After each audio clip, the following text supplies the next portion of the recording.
Good morning বন্ধুরা, welcome back to my channel. আমি সঞ্চিতা আবার নিয়ে চলে এসেছি তোমাদের কাছে আরও একটি নতুন ভিডিও। আজ শুভ পঞ্চমী তিথি। এই পঞ্চমী তিথির শুভেচ্ছা জানিয়ে শুরু করছি আজকের ভিডিওটি। আশা করছি যে আজকের ভিডিওটা তোমাদের খুবই ভালো লাগবে এবং তোমাদের শুভকামনা আমি আশা করি এবং আমি চাই যে আমার পুরো ভিডিওটাতে তোমরা দেখতে থাকো এবং শেষ পর্যন্ত সঙ্গে থাকো। ভালো লাগলে অবশ্যই তোমাদের মতামত আমাকে জানাবে। যদি মনে করো সাবস্ক্রাইব করবে অবশ্যই করে দিও। তো চলো, সকাল থেকেই দেখতে পাচ্ছ আমি ভীষণ ব্যস্ত। আশা করছি তোমরা যেখান থেকে দেখছো সবাই ভালো আছো, সুস্থ আছো এবং সাবধানে আছো। আমার এই ভাঙাচোরা বাড়িটাকে একটা ফ্রেশ লুক দেবার জন্য আমি এতদিন ধরে পরিষ্কার পরিচ্ছন্ন করছিলাম, কিন্তু যেহেতু দেবীপক্ষ পড়ে গেছে আর পরিষ্কার করার কিছুই নেই। মোটামুটি যেটুকুনি আমার পরিষ্কার করার ছিল আমি পরিষ্কার করে নিয়েছি এবং ফাইনালি আমি একটা লুক দিতে চলেছি। যেটা হয় আমাদের হিন্দুদের একটা সবথেকে বড় উৎসব এই দুর্গাপুজো। যেহেতু এবারে কোনো মানুষের মনেই ততটা আনন্দ নেই এবং চারিদিকে তার কিন্তু একটা প্রতিফলন দেখতে পাওয়া যাচ্ছে। কারণ কোনো মানুষের মনেই যে আনন্দ নেই সেটা এই যে আমাদের দুর্গাপুজো এলে এত আনন্দ হয়, নানা রকম সব শপিং করি আমরা, আনন্দ করি, কিন্তু দেখছি যে প্রত্যেকটা জায়গায় যেন মনে হচ্ছে একদম সবাই যেন মনমরা হয়ে আছে। ক্রেতা বিক্রেতা দুজনের মনেই কিন্তু একই রকম অবস্থা।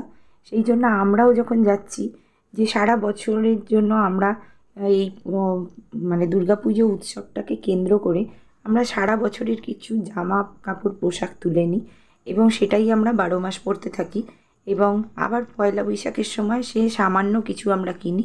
এইভাবেই কিন্তু আমাদের দিনগুলো চলতে থাকে। আর যারা বিক্রেতা তাদের তো যদি তারা না বসে পসরা সাজিয়ে তাহলে তো তাদের সংসারই চলবে না। কারণ এই সংসারের এই বিক্রির ওপরেই তাদের সংসার নির্ভর করে। তো আমি একটা জিনিস দেখলাম এবারে বাজার করতে গিয়ে, যে শপিং যখন করতে গেছি কোনো দোকানেই যেন সেরকম মনের মতো কোনো জিনিস নেই। আর দোকানদাররা বলছে কাদের জন্য তুলবো, প্রত্যেকেরই তো মনের অবস্থা এক। তো যাই হোক, এইভাবেই তো আমাদের মোটামুটি একটা কেনাকাটা হয়েছে। তেমন কিছু ভালো কেনাও হয়নি। আর যেহেতু আমরা পুজোর সময় এখানে থাকবোও না, সেহেতু আমরা খুব একটা জোর জবরদস্তিও করিনি। যাই হোক, যেটা না হলে নয় সেইটুকুনিই কিনেছি। আর এই দেখতেই পাচ্ছ যে আমার চাদরটা একটা নতুন চাদর বিছিয়ে দিয়েছি। আর এই ঘরদোরগুলো একটু পরিষ্কার করে যাব, কারণ আমি বিশ্বাস করি যে উমা আমাদের বছরে একবার আমাদের কাছে আসেন এবং প্রতিটা ঘরে ঘরে কিন্তু আমাদের এসে উনি দেখে যান যে আমরা কে কেমন আছি এবং আমাদেরকে আশীর্বাদ প্রদান করে যান। এবং যেহেতু আমরা থাকবো না বলে ঘরদোর কি পরিষ্কার করবো না সেটা নয়, সমস্ত কিছুই পরিষ্কার পরিচ্ছন্ন করে গেছি মা যাতে আমাদের আশীর্বাদ রেখে যেতে পারেন। সেই জন্য আমি ঘরদোর সব টিপটপ করে নিলাম। অনেকটা সকাল থেকেই এই ঘরের কাজ শুরু করেছি। ওর বাবা আর মেয়েকে বাইরের বিছানায় পাঠিয়ে দিয়েছি, কারণ এখন সকাল 6টা বাজে। তা ওদেরকে তুলে দিয়েছি, ওরা বলছে ছুটি আছে একটুখানি শুই। তার মেয়ে অনেকটা রাত পর্যন্ত বন্ধুদের সঙ্গে ঠাকুর দেখে এসেছিলো বলে ওকে আর ডাকছি না, ও থাক। এবারে যখন উঠবে আমি বাইরের বিছানাটা করে নেব। ওই জন্য আমি ঘরের বিছানা টিছানাগুলো সব কিছু পরিষ্কার করে আর নতুন করে সব কাভার চেঞ্জ করে দিয়ে আর চলে যাব। কারণ বুঝতেই পারছো আমার হাতে বেশি সময় নেই, আর মোটে 2টো দিন আছে। এই 2টো দিনের মধ্যে কোথায় কি ভুল করছি, কি নিয়ে নিই না নিয়ে নিই সব কিছু কিন্তু আমাকে একাকেই মেনটেন করতে হয়, কারণ ওরা কেউ কিছু দেখে না। আর মেয়ে তো সে একটার পর একটা জামা পরছে আর সব বার করে রেখে দিচ্ছে, কোনটা কি ভুলে যাব আমি নিজেই জানি না। আমি যখন ওকে বলছি সব বার করে ছড়িয়ে রাখছিস, আমার গোছানো হয়ে গিয়েছিল, আবার বার করছিস, বলছে আমি কি পুজো দেখবো না বাইরে যাচ্ছি বলে। তাই এটাও কথাটাও ঠিক যে ও তো ছেলে মানুষ, ওর তো পুজো তো দেখতে ইচ্ছা করবেই। আর আমার তো হচ্ছে অন্য চিন্তা। তা আমি এই করে এবার জল এসে গেছে, কিন্তু আমি বাসন মাজতে চলে যাব। রাতের বাসনগুলো সব পড়ে আছে, আর বাসন টাসন মেজে আমি একদম জামা টামা ছেড়ে চলে আসছি। তারপরে আমি পরিষ্কার করে আবার তোমাদের সামনে আসছি দেখাতে। তা এই যে দেখতেই পাচ্ছ মোটামুটি ঝাড়পোছটা ধুলোর কাজটা আমি করে নিলাম তাড়াতাড়ি করে। ধুলোর কাজটা করে নিয়ে আর আমি এবারে বেরিয়ে যাব, গিয়ে এবার আমি বাসনগুলো মেজে নেব। তো বাসন মাজা হয়ে গেছে, আর ঘর মোছাটা এখনও হয়নি আমার। তা একদম ঘরটা ঝাঁটফাট দিয়ে আর ওরাও উঠে পড়েছে। বাসন টাসন মাজলাম, কারণ কি বলো তো, অত তাড়াতাড়িতে না সকালবেলা আমি তোমাদের দেখাতে পারলাম না, কারণ আমি তো তোমাদের বলেইছি 1 ঘন্টা জল থাকে, সেই 1 ঘন্টা জলের মধ্যে আমাকে সমস্ত কাজ করে নিতে হয়। তো এই যে বাসন মাজা হয়ে গেছে, জামা কাপড় ছেড়ে এই যেটুকুনি পরিষ্কারের বাকি ছিল সেইটুকুনি করে নিচ্ছি, এই আল্লার পোর্শনটা। আর ওরা উঠে পড়েছে, ওদের এবার বাইরের বিছানাটাও আমি পরিষ্কার করে নেবো, করে নিয়ে এবার ঘর ঝাড় দিয়ে মুছে নেবো। তা আজকে যেহেতু পঞ্চমী আর ষষ্ঠীর দিন, তো আমি আমিষ জিনিস খাই না। আমার ষষ্ঠীর দিনে আমি ওই লুচি টুচি এইসবই খাই, কারণ যেহেতু দুর্গা ষষ্ঠী, এই বছরে 4টে বড় ষষ্ঠী আমি করি, তার মধ্যে দুর্গা ষষ্ঠী একটা। এই দুর্গা ষষ্ঠীতে আমি অন্ন খাই না। তা সেই জন্য তার সপ্তমীর দিন তো আমি চলেই যাচ্ছি, সরি সপ্তমী না, অষ্টমীর সকালে যাচ্ছি। কিন্তু সপ্তমীর দিনটা কোথায় কীভাবে থাকবো না থাকবো সেসব কিছুই জানি না। তা মেয়ে বলল, মা পুজোর সময় তো তুমি একদিন না একদিন ভালো খাবার করো, তো আজকে একটু কিছু স্পেশাল করবে। তা আমি দেখলাম সত্যি কথাই আমরা বাঙালিরা এই 5টা দিনের জন্য সারা বছর অপেক্ষা করে থাকি, যে 5টা দিন ভালো নতুন জামা পরবো, এক এক দিন এক এক রকম খাবো, বেড়াতে যাব, ঘুরতে যাব, আনন্দ করব। এটা আমাদের ন্যাশনাল ফেস্টিভ্যাল, সেই জন্য আমরা সেইটাকে সেইভাবেই পালন করি। কিন্তু এইবারে তা আমি বললাম যে ঠিক আছে, তাহলে বাইরে তো চলে যাচ্ছি, সেখানে তো গেলে আর কোনো অনুষ্ঠান পালনই করা হবে না, তো আজকে তাহলে একটুখানি তোদের পছন্দেরই খাবার রান্না করব। তো এই জন্য আমি ঘরটা ভালো করে ঝাড় দিয়ে মুছে আর স্নানে চলে যাব। স্নান করে এসে বাইরের বিছানাটাও পরিষ্কার করে নেব, নিয়ে তারপরে সোজা কিন্তু আমি এবারে রান্নাঘরে চলে যাব। কারণ রান্নাঘরে যদি আমি স্পেশাল কিছু করি, সেখানে তো বুঝতেই পারছো, তোমরা তো করো, তোমরা তো বুঝতেই পারছো যে কতটা টাইম লাগে স্পেশাল কিছু করতে গেলে। প্রতিদিনের রান্নাতেই আমরা রান্নাঘরে জড়িয়ে থাকি, যে বেরোতে পারি না, এক্সট্রা কোনো কাজ করতে পারি না। সব কাজ করে তারপরে রান্নাঘরে গিয়ে আমরা আটকে পড়ি। আর স্পেশাল কিছু করতে গেলে তার কত জোগাড় করার থাকে, কত কিছু থাকে। তা সেই জন্য আমি বললাম যে ঠিক আছে, তাহলে আমি স্পেশালি কিছু করছি। তা কী করবো স্পেশাল, চলো আজকে তোমাদের দেখাবো আমি কি স্পেশাল রান্না করছি। তো এই যে বাইরে চলে এসেছি, এবারে বাইরে এসে এবারে আমি এই ঘরটা ঝাড় দিয়ে নিলাম, আর বাইরের বিছানাটা এবার আমি পরিষ্কার করে। ওরা ঘুম থেকে উঠে গেছে, আর মেয়ে তো ঘুম থেকে উঠেই আগে বাথরুম যাবে, তারপরে অন্য কাজ। এই ফাঁকে আমি এখানটা পরিষ্কার করে নিই। আর ওদের আবার আজকে জানো তো, আমি কোনো টিফিন করিনি আজকে। আমি বলেছি যে আজকে আমি টিফিন করতে পারবো না, এবারে যে যা পারো খাও। তা ওর বাবা বললো যে ঠিক আছে, আমি বাইরে খেয়ে নেবো। আর মেয়ে বলল, মা আমার আমি একটুখানি ছোলা গুড় খাবো, তারপরে তাড়াতাড়ি করে তুমি রান্না করবে, আমি একদম খেয়ে নেবো। আর ঠিক আছে, তা আমার তো কোনো ব্যাপার না, আমি 2টো বিস্কুট আর চা খেয়েছি। আর যদি খিদে পায় দুধ আছে গরম করে মুড়ি দিয়ে খেয়ে নেবো কোন। তো এই যে সব পরিষ্কার করে নিচ্ছি, দেখতেই পাচ্ছ। এবার বিছানাটাও ভালো করে পরিষ্কার করে নেব, কারণ ওরা শুয়েছিল, উঠে গেছে। আর বিছানাটা একটুখানি ঝেড়ে পালিশ করে দিয়ে নেবো। আর এই বিছানায় জানো তো, নতুন বিছানায় নতুন চাদর পাতিনি। কেন জানো তো, বাইরেটা না ভীষণ ধুলো পড়ে। ঘরে যখন আমরা চলে যাব, জানলা টানলা বন্ধ থাকবে, অতটা ধুলো আসবে না, কিন্তু এই বাইরেটা না আমার ভীষণ ধুলো হয়। তো আর যেহেতু খোলামেলা, তো সেই জন্য ভীষণ ধুলো হয়, নোংরা পড়ে। আর কোথায় ইঁদুর বাদর এসে উঠবে, করবে, নোংরা করবে, আমাকে তো এসেই আবার চাদর টাদর সব পাল্টে ফেলতে হবে। সেই জন্য বাইরে একটা এমনি ভালো চাদরই দিলাম, নতুন না, যাতে হুট করে যদি কেউ এসে যায় তাহলে যাতে এটা খারাপ দেখতে না লাগে, সেই জন্য। আর এই বিছানাটা ভালো করে গুছিয়ে আর আমি কিন্তু একদম ঘরটা মুছে চলে যাব, কারণ কলটা এখন ভর্তি আছে, কারণ ওর বাবা স্নানের জলগুলো তুলছে। আর আমি যতক্ষণ এদিকের ওদিকের কাজগুলো করি, ততক্ষণ কিন্তু ওর বাবা আমাকে অনেকটাই হেল্প করে। তা ঘরটা মুছে আমি বেরিয়ে গেলাম।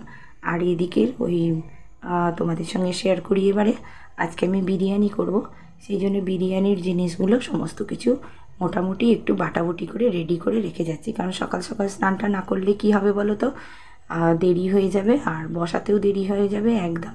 এসে বসিয়ে দেবো, তারপরে তাড়াতাড়ি আজকে খেয়ে নেব। তা আমি দেখতেই পেলে পেঁয়াজ, কাঁচা লঙ্কা আর কয়েক কোয়া রসুন আমি একসঙ্গে বেটে নিলাম, আর একটুখানি আদাটা আমি এর সঙ্গে দিইনি, আদাটা আমার বাটা ছিল বলে, গোটা ছিল না বলে, তাই জন্য আমি বাটা আদাই একটুখানি মশলা যখন কষছিলাম তখন দিয়েছি। তাই এই দেখো, তোমরা দেখতে থাকো যে আমি কীরম করে রান্না করছি। তো চলো, এইবারে আমি তো আগে তো জানো বিরিয়ানি তো তোমরা কম বেশি সবাই জানো, তা আমি কীরকম করে করছি আজকে সেটাই তোমাদের দেখাবো। এই যে দুধ নিয়েছি 1 বাটি, দুধের মধ্যে আমি একটু গোলাপ জল আর 2 চামচ কেওড়া জল, একটু বিরিয়ানি ফ্লেভার, একটু মিঠা আতর, এটা দিলাম, মেশালাম, মিশিয়ে আর একটুখানি ফুড কালার দিয়েছি, দিয়ে এই লিকুইডটা আমি তৈরি করে রাখলাম। আর এদিকে তো দেখতেই পেলে বেরেস্তা হয়ে গেছে, বেরেস্তা করে নিয়ে মানে পেঁয়াজ ভাজা সুন্দর করে বেরেস্তা করে নিয়ে তুলে নিয়েছি। আর অনেকটা তেলে বেরেস্তা করেছিলাম, সেই তেলটাও কিন্তু আমি তুলে রেখেছি, কারণ ওই তেলটাই কিন্তু বিরিয়ানিতে ফ্লেভারটা নিয়ে আসবে।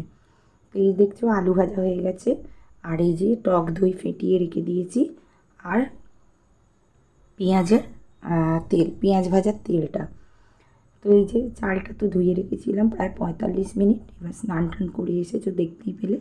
এবারে আমি ভাতটা বসিয়ে দিলাম, ভাতটা হবে, আমি প্রায় 90%ই ভাতই করে নিই জানো তো, নিলে কি হয় তাড়াতাড়ি হয়, এটা বাড়িতে তো অল্প চালের করা, ওই জন্য কিন্তু আমি 90% করে নিই। আর যাদের অনেক চাল থাকে তারা 80% করে, কারণ সেটা তখন দমে দিতে হয়।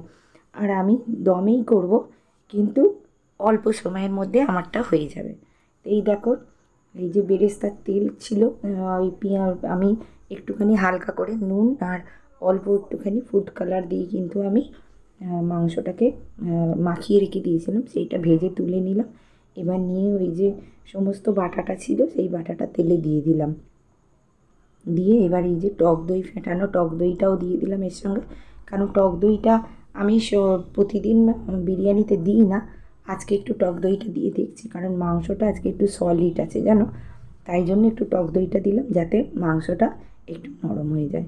আর এই যখন মশলাটা আমি কষাবো তার মধ্যে আমি একটুখানি বিরিয়ানির মশলা দিয়ে দিলাম, দিয়ে ভালো করে কষিয়ে নিলাম। এবারে মাংসটা যতক্ষণ না সিদ্ধ হয়ে যাচ্ছে, যদিও ভাজতে ভাজতে অনেকটা সিদ্ধ হয়ে গেছে, আর মাংসটা যতক্ষণ না সেদ্ধ হচ্ছে ততক্ষণ কিন্তু আমি এইটা দিয়ে কষাতে থাকবো। আর ওই যে যেটা লিকুইডটা করে রেখেছিলাম সেই লিকুইডটা একটুখানি এতে দিয়ে দিলাম, কারণ এতে আলাদা করে আর জল দিলে ভালো লাগবে না। আর মাংসটার মধ্যে যেহেতু ওই কেওড়া জল আর গোলাপ জলের ফ্লেভারটা মাংসটার মধ্যে ঢুকে যাবে, সেই জন্য কিন্তু আমি এই লিকুইডটা দিলাম। তো দেখতেই পাচ্ছ মাংসটা কষাচ্ছি, আর অনেকটাই হয়ে যাবে, প্রায় 80%-এর মতো হয়ে যাবে, তারপর আমি আলুটা দিয়ে দেবো, কারণ কী বলো তো আলুটা তো হাফ ভাজাই আছে সেই জন্য।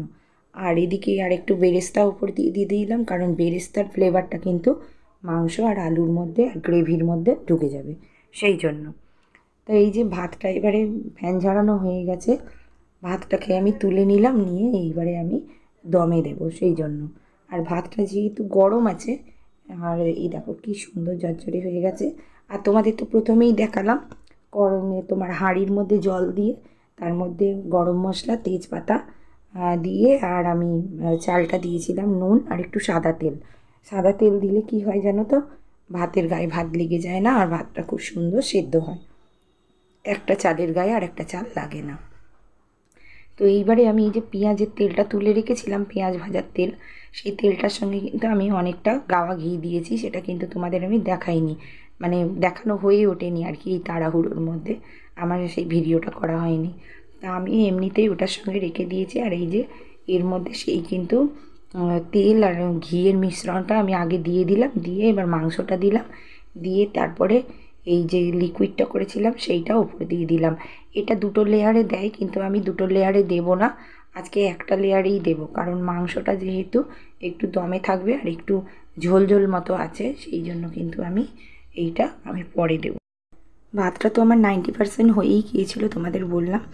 আর এই যে মাংসটার উপর দিয়ে ভাত দিয়ে দিলাম, লিকুইডটা দিয়ে দিলাম, এবার মশলা দেবো, বেরেস্তা দেবো, দিয়ে আর ঢাকা দিয়ে দেবো, দিয়ে ওই 3 থেকে 5 মিনিটের মতো রাখবো, রেখে আর ওইটা অমনি গ্যাসটা বন্ধ করে দিয়ে ওটা দমে বসানো থাকবে। তারপরে আমি আসছি। তো ভিডিওটা দেখতে দেখতে একদম শেষের দিকেই প্রায় আমরা চলে এসেছি। তোমরা যারা যারা ভিডিওটা দেখছো যদি ভালো লেগে থাকে অবশ্যই একটা লাইক, কমেন্ট ও সাবস্ক্রাইব করে দিও। নতুন বন্ধুরা অবশ্যই সাবস্ক্রাইব করবে আর আমার সঙ্গে থাকবে, আমিও তোমাদের সঙ্গে আছি অবশ্যই। আর আমার আজকের ভিডিওটা কীরকম লেগেছে অবশ্যই তোমরা কমেন্ট করে জানাবে। আর বিরিয়ানিটা তোমাদের কেমন লাগলো সেটাও কিন্তু তোমরা বলবে। দেখতে এরকম দেখতে পাচ্ছ কতটা ঝুরঝুরে হয়েছে, খেতেও কিন্তু খুব সুন্দর হয়েছিল। আর আমি যদিও টক দই দিয়ে কোনো দিন করিনি, কিন্তু টক দই দিয়ে খুবই সুন্দর খেতে লাগছিল। আর আমি রায়তা করেছিলাম শসা আর টক দই দিয়ে।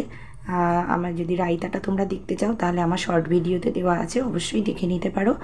আর আজকে এই পর্যন্তই, দেখা হচ্ছে আরও একটা নতুন ভিডিও নিয়ে আসছি তোমাদের সামনে। ততক্ষণ অনেক অনেক ভালো থেকো, সুস্থ থেকো, সাবধানে থেকো, দুর্গাপুজোয় অনেক আনন্দ করো আর আমার সঙ্গে থেকো, আমার পরিবারের, আমার বন্ধু হয়ে থেকো। দেখা হচ্ছে পরের ভিডিওয়। সবাই ভালো থেকো কিন্তু। টাটা।